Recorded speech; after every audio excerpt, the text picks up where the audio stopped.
afternoon. Welcome, everyone. My name is Titi Chen. As a member of the Educational Ambassador Program Committee, I'm very excited to conduct this interview here in Buenos Aires, Argentina, at the World Congress of Nephrology 2024. The purpose of the interview today is to provide an overview of the program, as well as the activities that the program has supported. So joining us here, we have the program's outgoing chair, Dr. Gavin Dreyer, and also we have the local ambassadors here in Latin America, Dr. Cobiellas from Cuba, and Dr. Juan Santacruz Mancheno, the educational ambassador from Ecuador, and Dr. Bernardo Moguel Gonzalez, the educational ambassador from Mexico. Welcome to all. Thank you. Thanks. I would like to start the interview with Dr. Dreyer, who is outgoing chair of this program. So Dr. Dreyer, you have been the program chair for the past 2 years, during which time the program has supported many great initiatives. Could you tell us a bit about what the program is all about and how it complements or synergizes with other ISN programs? Yeah, thanks, Titi. It's great to be here. The Educational Ambassador Program is part of the ISN's core capacity building programs. It's all about delivering high-quality training and education in areas of need by experts in their field. It's a program which allows applications all year round, and it's really driven by identifying host centers who have worked out that they have an area of clinical need where a skill set is perhaps missing or needs strengthening. And the host centers work with us to find an ambassador, an educational ambassador who will go usually, in fact, almost always face-to-face to the host center to teach and train in a certain field. Here we're discussing interventional nephrology, but we've hosted trainings in transplantation, clinical nephrology, urinalysis, and many, many others. And over the course of a week or two, there's a huge educational program delivered by an expert in the field to often up to 100 or even 200 delegates from the host center, where they learn a new skill, be it a procedural skill or an epidemiological skill, a histopathological skill. And the idea is that the host center has real strength and depth in this clinical service that they can then go on with the educational ambassador's support to make changes to their service, to improve clinical pathways and outcomes for their patients. And it's really exciting to be here today to talk about, I think, what is the first interventional nephrology training that the Educational Ambassador Group has supported. Thank you very much, Dr. Dreyer, for providing such a good overview of the program. Now, can you please also share with us some of your memorable experiences as the chair? I mean, there's so many. It's been a privilege to chair for the last 2 years. I'm handing over to Dr. Vincent Lee from Sydney, who sadly can't be here. When we had our meeting yesterday, we showed all the units that we have supported globally. And I guess one of the highlights is learning and understanding so much about global kidney care through the applications that are made. We've understood about the needs in Cuba, we'll hear about them, but we've had applications from Mongolia, Uzbekistan, Congo, and Benin, where we have really made a sustainable difference. And I guess the most memorable part for me is receiving the impact assessments 12 months later, what has happened after the visits. And we've had really tremendous success in showing that there has been a sustainable and positive change in clinical service, which really means fundamentally that the patients in some very far-flung corners of the globe have had access to the highest quality kidney care, and that the host centers have developed to support their patients and improve the patient's journey. And it's incredibly gratifying to see the work that the committee has done over the last 6 years now, 2 with me as chair. And I really feel this has been a global initiative to drive and improve kidney care. And it's incredibly satisfying. Thank you very much, Dr. Dreyer. Now, I would like to continue the interview with talking to our Latin American colleagues here. So we have Dr. Cobiellas and Dr. McGill and Dr. Santacruz. I would like to hear about their first-hand experiences. So all of them are involved in the first ever interventional nephrology course in Cuba during a time where there's a critical shortage of interventional nephrologists due to economic crisis and sanctions. So it's quite a remarkable initiative. So I would like to start with Dr. Cobiellas. Could you please tell us your previous involvement with ISN and also how this program came about? Yes, thank you very much. In 2022, I received an ISN Interventional Nephrology Scholarship.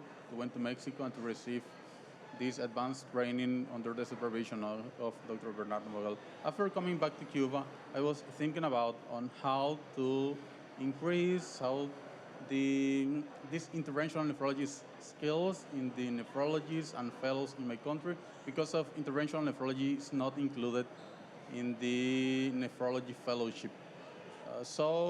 And I was thinking about, and this interventional nephrology course was the answer. I thought I have to do something, and this course was the answer to the question. Thank you. So this is such a good example of how different ISN programs complement each other.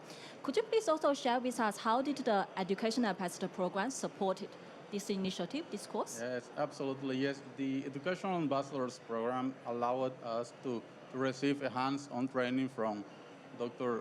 Santacruz from Ecuador to come to Cuba and teach us. It is not possible, due to local restrictions, it's not possible for us to cover the expenses, all the expenses of an expert to come here, and we need the support of this kind of initiatives, so that's why we applied to the Educational Ambassadors program. But also, it allowed us to interact with international experts like Dr. Bernardo Moguel and all the team of interventional nephrology in Mexico virtually interact and to have this online training prior to the development of the hands-on training we had next week. So I think the Educational Ambassadors program was this opportunity to receive this international expert, but also in the future we are planning to continue doing like this. Absolutely. So this is also exactly the kind of initiatives that the program is aiming to support. Could you also share with us how did you go about finding the experts? Sorry? How did you go about finding experts? How did you? Okay, this expert is my mentor, so I think this is the best expert in interventional nephrology in the world. So I asked him to come to Cuba, and he couldn't come this time, but after that we asked him to come to Cuba, and he came to Cuba to teach us in pre-congress course last March. He's going to talk about that. And Dr. Santacruz was my friend during the ISN scientific writing course. So we met during the ISN scientific writing course during the COVID-19 pandemic. We met there, and we keep in touch after that, and he's an expert in this area of peritoneal dialysis catheter insertion, and this is a gap in my country. So I decided to invite him to come to my country. Amazing, that's fantastic to hear. Now, could you tell us a bit more about the course? So how many participants were there, and how was the course received? We have more than 100 participants in the online curriculum, but we only could receive around 40 participants in the hands-on training because it was a whole week for hands-on training. So we could only receive 40 participants, mainly from the eastern of the country, but also from all parts of the country, coming from La Habana, which is the capital of the country. They're coming to my province to receive this course during a long week. Most of them young nephrologists, but also too many fellows, because we included too many fellows to receive this kind of training. So when they become into nephrologists, they are going to be prepared to perform this kind of procedures under ultrasound guidance, fluoroscopic guidance. That's great to hear. So many nephrologists from all around the region had the opportunity to participate. Now, can you please tell us whether there were any other activities took place during the course that the ambassadors were involved in as well? Yeah, we have too many rounds in the transplant unit. We get one to the transplant unit, but also to the hemodialysis unit to show what we have. Now we have too many things to show to the world, and we get him to this.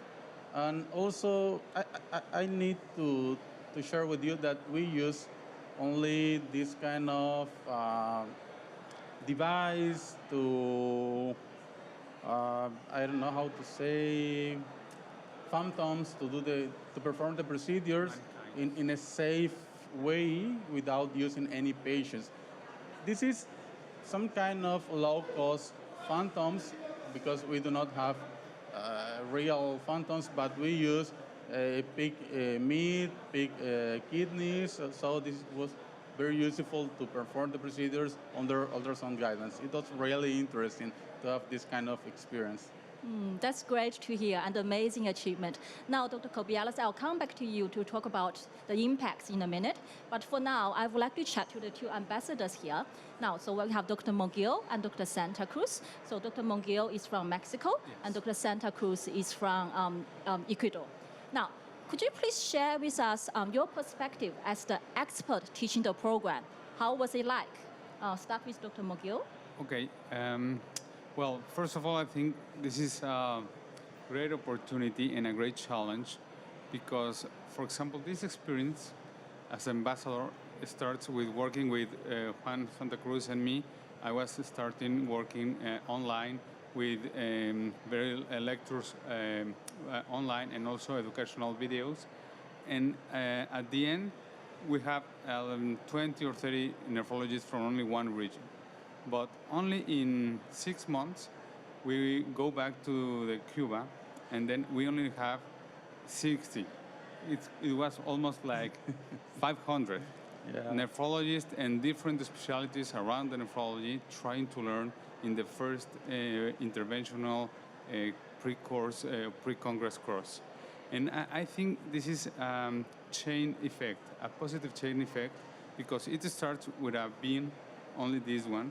But if you try to continue growing up this initiative, it could be an amazing and huge impact in all the regions. So I think it's a great labor, for example, here, Lázaro, in here, a very particular space with a lot of limitations, because we have to make a support not only in the academy field, because enough with that, but also in the supplies. For example, the whole hospital was with only one ultrasound. So that's very difficult to try to train. Imagine for the moment the procedures, but trying to train all the people there. So I think it's important to be, as this initiative, with all the needs of the region to be more effective for the future. I think they're doing very well. Yeah, that's absolutely incredible. Now, Dr. Santacruz?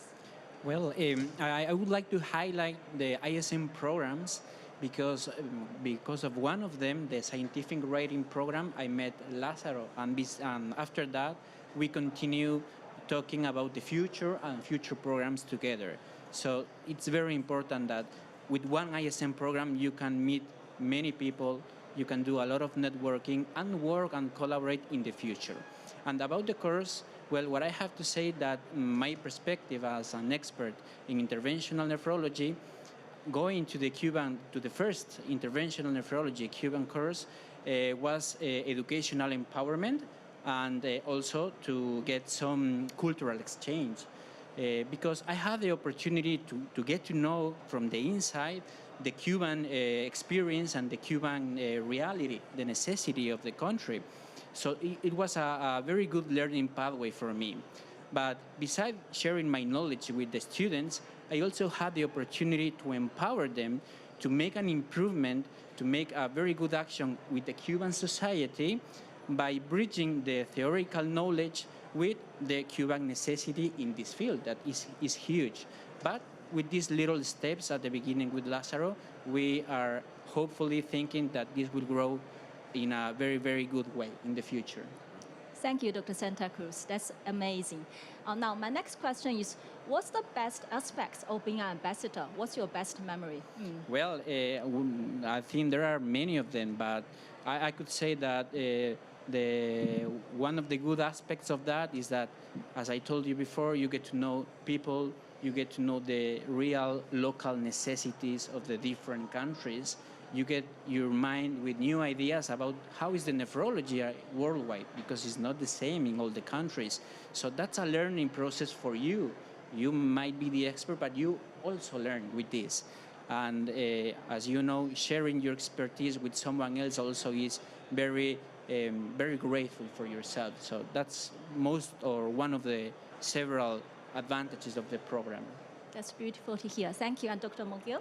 Well, if I have to talk about interventional nephrology, be prepared because this is going to be for 2 hours at least. But I'm sure of that the future is now. And the future for the interventional nephrology depends from the number of centers that we build, but more important, the quality of that centers. And I think this initiative is going to be the first steps to try to be in the different regions with a very a very good quality of that centers. Because, for example, imagine how Cuban nephrologists could know the way we perform the procedures in Mexico, and he know all about our group in interventional nephrology. And the only way that kind of nephrologist will learn our procedures is when someone like Lázaro go back to the region and try to reproduce what we perform in our center, and then in the future we will have probably a sister center there working in the same way, and maybe preparing also the nephrologists from the region, and not only in the Cuba, because there's many other little, I learned geography in that opportunity, because a very small island that I never knew that it existed, but they have a nephrologist there, and they need to be prepared. I think that's a mandatory for all of us doing that.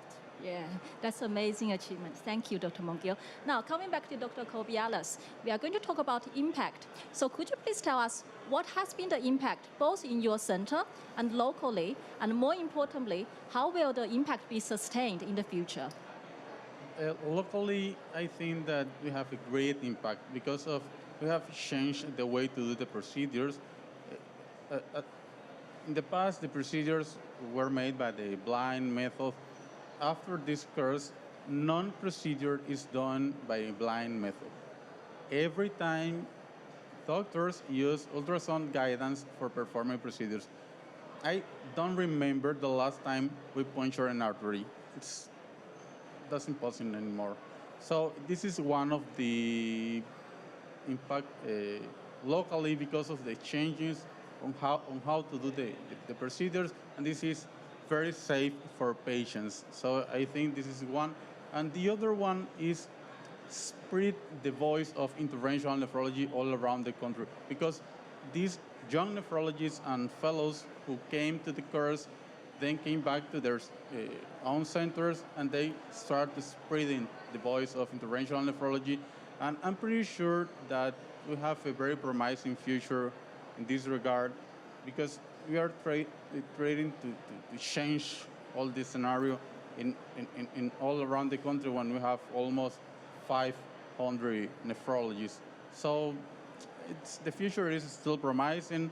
Dr. Moguel said we are planning to apply it as a sister renal center, because I have the commitment, I made myself the commitment of giving young nephrologists the opportunity I had and becoming my own center in an interventional nephrology training center for Cuba, but also for Latin America.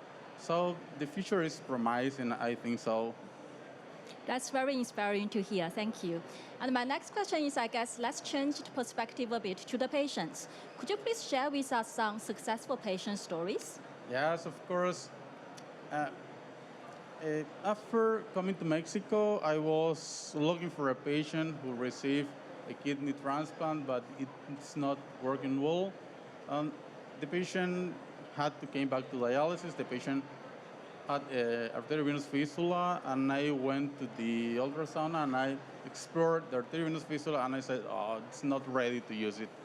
If I not receive the training, the patient probably get a puncture of the fistula and probably complicate it. And so the arteriovenous fistula was not ready for use it, so I said, I'm going to place a tunnel hemodialysis catheter and place an ultrasound-guided tunnel hemodialysis catheter. The patient started dialysis, but after 5-6 months, the patient started with the clinical syndromes related to rejection of the graft, and I decided to perform a graft kidney biopsy, and the patient received a graft kidney biopsy. But this is a very interesting patient, because at the first time, he never received a native kidney biopsy to describe what was the disease, because no one was prepared in this kind of procedures. But the patient was on dialysis in the past, and he was telling us how was the first experience when placing him first hemodialysis catheter, and it was not the same. He told us it was not the same the first hemodialysis catheter he received it, I don't know, 2 years ago, and the catheter we placed it after the training. So this has a very great impact in the quality of patients' care. It is amazing. That's amazing to hear. I'm sure there are hundreds and thousands of patients whose life were and will be impacted by this program. Now, my next question is, you talked about future a little bit. Could you expand a bit more how the future look like in Cuba after this program? But, we have made so many changes, and one of them is the creation of the first interventional nephrology room in my hospital after finishing the training. We have still some lacks in resources. For example, we do not have still an ultrasound, but we are fighting for this. And once we have the ultrasound, we already have a room.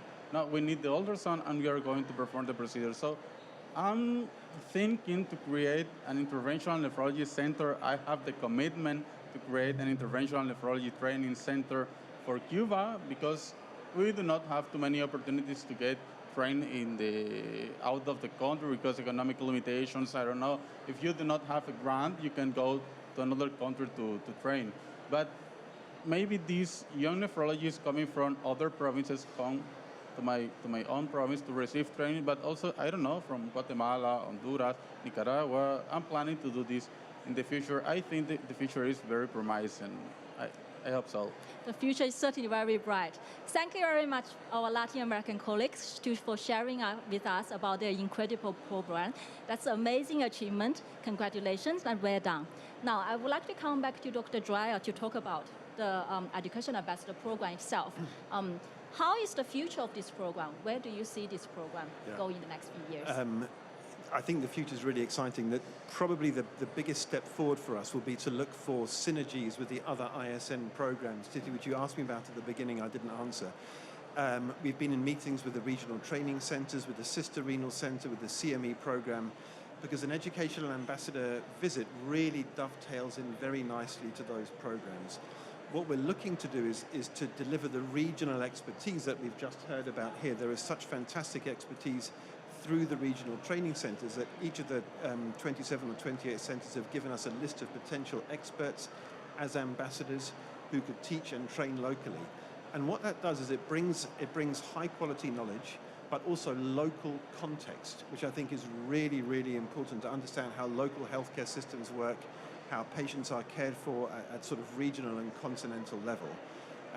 Through the sister renal center, we've also had support. The winning pair now from my hospital in London and Bangladesh had an educational ambassador visit for peritoneal dialysis. And there are lots of synergies that we're exploring to make sure there's a real value add for the experts and the host centers and the finances from the sister renal center program. And I think if you're looking to make an application to the Educational Ambassador program now, thinking about how you can synergize it with other ISN programs would be a really positive step forward. Thank you. So that's exactly my next question. Yeah. So I'm sure after hearing about the past, present, and the future of the program, there are many people in the audience who will be very interested in applying. So could you please expand on what makes a good application? Yeah. We hope the application is not too onerous or difficult. There are a few key things that we look for. Each application is reviewed by 2 or 3 members of the committee who are local to the host center, so we have that local context. What I really look for is a clear articulation of a clinical need, like we have here. There was a clear need for some interventional nephrology training, and the best applications make it very clear that there's a deficiency in a skill set, but a patient group that would really benefit from an expert coming. And those are the best applications. Sometimes we get some general teaching programs about chronic kidney disease, but they need to be really quite specific and quite tailored. So that's point number 1. The second point then, I guess, is when you've articulated what is your need, is to show us that there's a very clear training program that will allow the educational ambassador to deliver the right teaching and the right training. The length of the training program is important. Making sure that you are training the entire multidisciplinary team and fellows, trainees, nurses, technicians is very important. Sometimes we felt that applications probably don't give enough time for an expert to deliver a skill.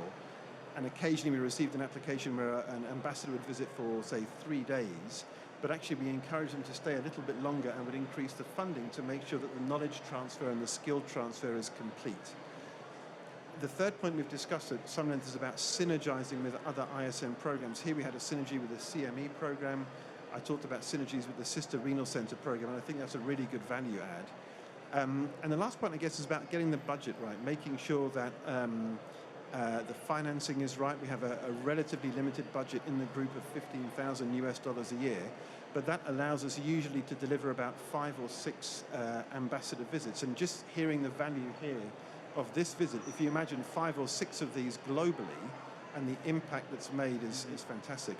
The very last point I would make, you've all mentioned, is about sustainability. And what we look for is to say, well, if an ambassador goes for 1 week, that's very important, and sort of check that that's all in hand. But we like to see that there is a plan for a knowledge legacy, that there's a plan for continued contact with the ambassador, continued sharing of expertise and resources, and working out, again, just at that patient level, what will the benefit be for the patients a year, 3 years, 5 years after the ambassador has left? And so the best applications really build in an angle of sustainability as well as capacity building.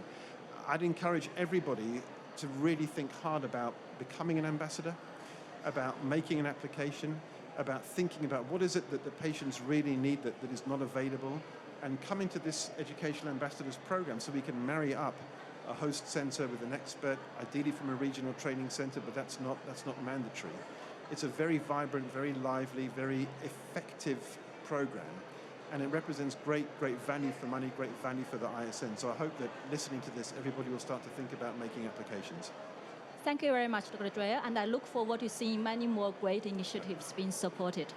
So to wrap up today, we had the opportunity to hear from the outgoing chair of the program, as well as our Latin American colleagues here about their incredible programs here locally. I find it certainly very informative and inspiring session. Thank you very much, Dr. Dreyer, Dr. Santacruz, Dr. Cobiellas, and Dr. Moguel, and everyone who is listening for your time and attention. If you would like to find out more about the program, please visit the Educational Ambassador webpage on the ISN website, or email eap@isn.org. Thank you very much.